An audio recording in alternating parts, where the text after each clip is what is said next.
Hey, everybody. It is your girl, Miss Motivational Mogul Mindset, Ava Cherie, the Inspire. What's happening? So I'm coming to do some vlogs that I'm asking God to divinely instruct me to do and give me clarity and understanding. So I've been mentioning my transition, and I'm going to allow God I'm going to wait and be still. But I want to share my day-to-day during my transitions.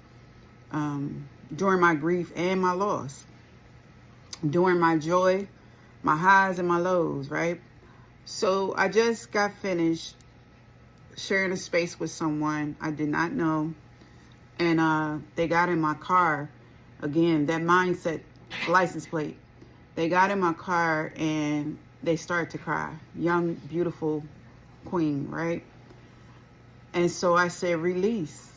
And so we share this space and time with people who God also speaks to them and tells them that not only do you think that you need to partake in my presence, but the person I'm connecting you to needs to be reminded that I'm in the midst of their situations as well, their circumstances as well. When we allow ourselves to see it for something as beautiful as that, as simple as that, the power and the essence of God will flow through. So even not being able to sort out your own situations in the moment, sometimes you just got to wait and be still, be silent, pray more, and allow the movement of the Holy Spirit to take place. And we both took a lot away from the conversation. Those times where you don't feel like you have an ounce more of yourself to share to somebody. God restores and refreshes you in that moment and assures you that you do have enough to share, to guide, to lead, to serve someone else. You do. You absolutely do, because if you trip off of it, where would your other minutes and moments and seconds be spent? In weary and drought and in defeat and hopelessness. So when we spend that kind of time over there doing those types of things, God will redirect and shift your mind. Just when you thought you didn't have enough energy to do this, I'm going to use you to minister, because really that's what we're here to do. And we have to remind ourselves that when we serve, when we feel like we don't have anything left, He can restore you in that instance. And the word that flows out of your mouth through obedience can rejuvenate the entire situation for so many people in an instance. I'm rebounding from a very toxic relationship. And when I say rebound, I mean re-strategizing, rethinking, resetting, recharging, refocusing.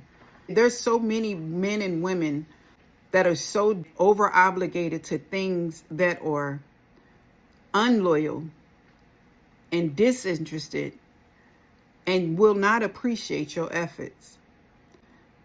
I'll never sit up here and say I'm 100% on point accurate at anything, but I'm going to start to share with you what it feels like to reduce yourself, even when you know you're strong, even though you know the signs, even though you've ignored the red flags. When we start to make the decision to reduce ourselves, to have hope in the hopeless and have and overpour joy in the joyless, and people that want to just be in misery, and you roll up your sleeves and you overexert yourself. I'm speaking to those people who would love to give the grace and the hope and the patience and the time and the kindness, the fruits of God's Spirit to others, because that's what you want in return. And that's what we're all going to need, because we're going to fall short.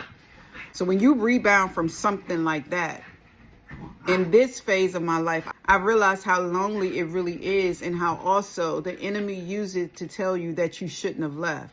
The enemy uses it to tell you that you've made a grave mistake, but he's only serving you two options on the menu: stay in defeat and toxicity or abuse, or leave and let me shame you and guilt you and smear your name and lie on you. It's only a few options on his menu. It's never going to be to recharge, refocus. I got you, and I'm going to shed this off of you, break this off of you, comfort you when you're sleeping, assure you. It's never going to be those positive attributes. It's always going to replay in your head what mistake, what reaction, what triggered, what you allowed to come in, what you didn't take out quick enough, soon enough. That's how you know what Satan's menu is for your distress. Because his elements and his ingredients is to build a recipe of chaos and confusion and distress and disorder. So I know it has to be spoken on, but I really want to know how God is going to use it as my ministry, as I lead and teach people without dealing too many blows or getting in my emotional, unintelligent space and trying to bomb on somebody. That's not what I come to do. I want it to be as realistic and relatable. I want it to be done tastefully, as I always will and do. And I just want to let you know that I'm a part of the nation of people who have to deal with hurt, betrayal, grief, loss, distrusting others when you've given your vulnerability in the wrong spaces to the wrong people. I'm getting ready to come hard about it because I'm living it. I thought I was going to be released to do it after it's finalized, but I realized that every day I'm taking away a different emotion. I'm dealing with a different part of me that I need to see about me. So I believe that I can't store it up in these emotions in this head because I'm processing even faster than before. So it's like I need to release some of these things that will help somebody else get through. And today I'm releasing that if what your options are negative, dark energy, negative things that'll keep you bound, even if it's subtle, then I need you to turn your face to God and seek God in all things. And if it doesn't bring pleasure, joy, and love on a consistent basis, then you have to make the choice to break those ties. You have to make the choice to sever those relationships. You have to make the choice to know that if I stay, the recipe for disaster only gets worse, because the recipe is built upon dark energy, dark tactics, manipulation, deception, lies. If I make the choice and bet on God and what God has for me,